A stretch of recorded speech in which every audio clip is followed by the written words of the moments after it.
दोस्तों, क्या आप जानते हैं कि सोना हमारी पृथ्वी पर कैसे आया, या आज किस देश के पास सबसे ज्यादा गोल्ड है, या इतिहास में एक ऐसी भी सभ्यता हुई है जिसके पास पानी से भी ज्यादा सोना था। दोस्तों, अगर आप ये सब नहीं जानते हैं तो इस वीडियो को पूरा देखें। सोने के सुनहरे इतिहास का ये वीडियो आपके नॉलेज को भी सुनहरा जरूर करेगा।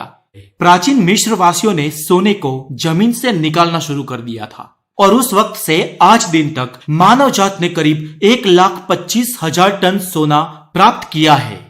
दोस्तों, इंसानों को सोना मिलने से लेकर इस धातु के पॉपुलर होने तक की बड़ी ही रोचक कहानी है। इस मूल्यवान धातु ने अब तक सैकड़ों साम्राज्य को खड़ा किया है, तो कई साम्राज्य इसकी वजह से नष्ट भी हो गए हैं।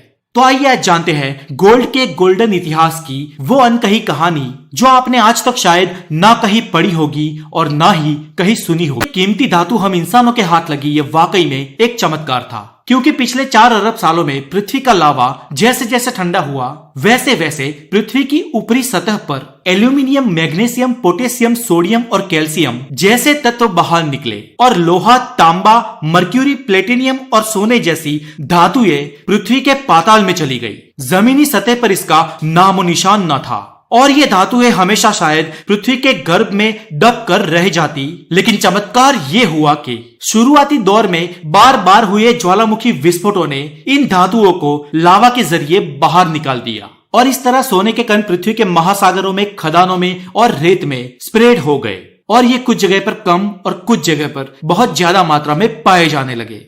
अब सोने के कच्चे कणों को साफ सुथरा करके उनके आभूषण बनाने का हुनर प्राचीन मिस्र वासियों ने 5 मिलेनियम साल पहले ही सीख लिया था और वे ये भी जानते थे कि ये धातु बहुत ही मूल्यवान है। इसीलिए वहां के दास और दासियों के साथ उनके आभूषणों को दफनाया जाता था और उनके राजाओं के यानी कि फेराहों के तो ताबूत ही सोने के बनाए जाते थे ताकि स्वर्ग में वो इन सोने को भुगत सके। अब ये अंधविश्वास काफी हद तक मिस्र के पतन का भी कारण बना, क्योंकि उस जमाने में करेंसी की जगह सोने का उपयोग किया जाता था। किसी भी राजा की सेना और उसका शासन स्वर्ण पर निर्भर करता था। इसलिए इस लोक परलोक की मान्यता के चलते इजिप्ट के कई उत्तराधिकारी राजा कंगाल बने और ईसा पूर्व सन 945 में पहली बार मिस्र गुलाम बना। दोस्तों, अब मध्य युग की बात करें तो उस समय यूरोप और अरब में सोने की कमी थी। इसलिए यूरोपियनों ने एल्केमिस्ट्स को सोना बनाने की हिदायत दी। इन एल्केमिस्टों ने पारे को सोना बनाने के अथाक प्रयत्न किए, लेकिन आखिर पारा ही क्यों? तो क्योंकि प्राचीन एल्केमिस्ट ये जानते थे कि सोने और पारे के बीच सिर्फ एक ही इलेक्ट्रॉन का फर्क है, जो पारे में 79 है और सोने में 80 है। और बस इस एक इलेक्ट्रॉन्स के फर्क को मिटाने में यूरोपियन एल्केमिस्ट जुड़ गए, पर लाखों प्रयास के बाद भी वो ये फर्क मिटा ना सके, क्योंकि कौवा कितना भी वॉशिंग मशीन में नहा ले वो बगला नहीं बन सकता। लेकिन खैर, इस प्रयोग से एल्केमिस्टों को एक बड़ी कामयाबी जरूर मिली, जो थी सल्फ्यूरिक एसिड, नाइट्रिक एसिड और हाइड्रोक्लोरिक एसिड। और इन तीनों केमिकल्स की खोज हमारे लिए सोने से भी बड़ी कामयाबी थी, क्योंकि इनके बिना आज औद्योगिक क्रांति ना हुई होती। बहरहाल, एल्केमिस्ट तो कृत्रिम सोना बना ना सके, पर पोर्टुगीज और स्पेनिश लोग सेंटर और साउथ अमेरिका पहुंचे और वहां उनको एक सभ्यता मिली। नाम था इक्का सिविलाइजेशन। दोस्तों, इस इक्का सिविलाइजेशन के पास इतना सोना था कि मानो सोना ना हो पानी हो। ये इक्का लोगों के पास लोहा नहीं था और ये जानते भी नहीं थे कि लोहा क्या होता है। इसलिए बर्तन तो छोड़ो, अपितु कील, कंघी और बैठने के साधन भी वो सोने के ही बनाया करते थे। फिर भी सोना उनके पास इतना कि वो खूट ही नहीं रहा था। लेकिन लुटेरे स्पेनिशों ने सोने के लिए इस इक्का सिविलाइजेशन का नाश कर दिया। इतना ही नहीं, दक्षिण अमेरिका में ही एक मशहूर आजते की सभ्यता का भी उन्होंने विनाश कर दिया और सारा सोना यूरोप भिजवा दिया और यूरोप की आर्थिक प्रगति भी शुरू हुई। पर अफसोस कि यूरोप की यह प्रगति लूट के माल से हुई थी।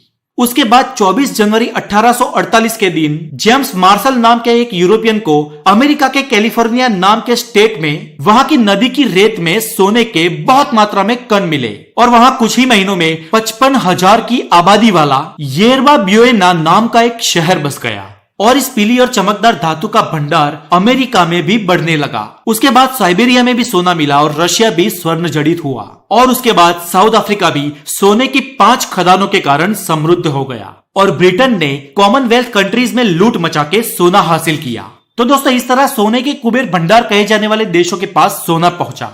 दोस्तों, गोल्ड की कीमत हमेशा 24 कैरेट में ही तय होती है। ये अगर 8 या 9 कैरेट का हो तो उसे गोल्ड नहीं माना जा सकता। गोल्ड को गोल्ड मानने के लिए 10 या 10 से ज्यादा कैरेट होने जरूरी है। अमेरिका की बात करें तो वहां आमतौर पर 14 कैरेट की ज्वेलरी बनती है और यूरोप में 18 कैरेट का चलन है। अरब देश में 21 कैरेट के, जबकि भारत में आमतौर पर 22 कैरेट के गहने बनाए जाते हैं। पर हमारे देश में बिहार और उड़ीसा के लोग आमतौर पर 24 कैरेट के गहने पहनने का आग्रह रखते हैं। 24 कैरेट के गहने आमतौर पर नर्म होते हैं और लंबे समय तक पहनने से मुड़ भी जाते हैं और 4-5 सालों में फिर से गहने बनाने की नौबत भी आ सकती है। फिर भी बिहार और उड़ीसा के लोग 100 टच का माल पहनने के आदी है और शायद इसीलिए आज भारत के पास पूरे विश्व में सबसे ज्यादा सोना है। जी हाँ दोस्तों, हम गोल्ड की खदानों के मामले में लगभग कंगाल है। हमारी नदियां या रेगिस्तान में भी सोने के कण नहीं पाए जाते, फिर भी आज विश्व का सबसे ज्यादा गोल्ड हमारे पास है। सरकारी तिजोरी में नहीं, पर अगर आम जनता के पास प्रिजर्व सोने के भंडार की बात की जाए तो दुनिया में कोई भी देश हमारे आगे नहीं टिक सकता है। पर आखिर इतना सोना भारत में आया कैसे? तो दोस्तों, भारत के व्यापारी सदियों से हमारे मरी मसाले, कपड़ा और कलाकृतियों को विदेशों में बेचा करते थे और उस वक्त यह सब जीवन जरूरी चीजें आज के पेट्रोल से भी ज्यादा जरूरी हुआ करती थी और यही व्यापार के बदले भारत में सदियों से सोना आता रहा है और हम लोग आज the highest gold preserve nation बन चुके हैं। दुनिया भर के अर्थशास्त्रियों का मानना है कि भारत के पास आज कम से कम 10,000 टन सोना है। अब आपके पास अगर थोड़ा सा टाइम हो तो 10,000 टन मल्टीप्लाई 1,000 ग्राम करो और जो आंकड़ा मिले उसे आज के सोने से भाव से फिर मल्टीप्लाई करो। बस उतने पैसों का सोना आज हमारे पास है। और दोस्तों, वो खतरनाक आंकड़ा अगर आपको मिल जाए तो मुझे कमेंट करके जरूर बताइएगा।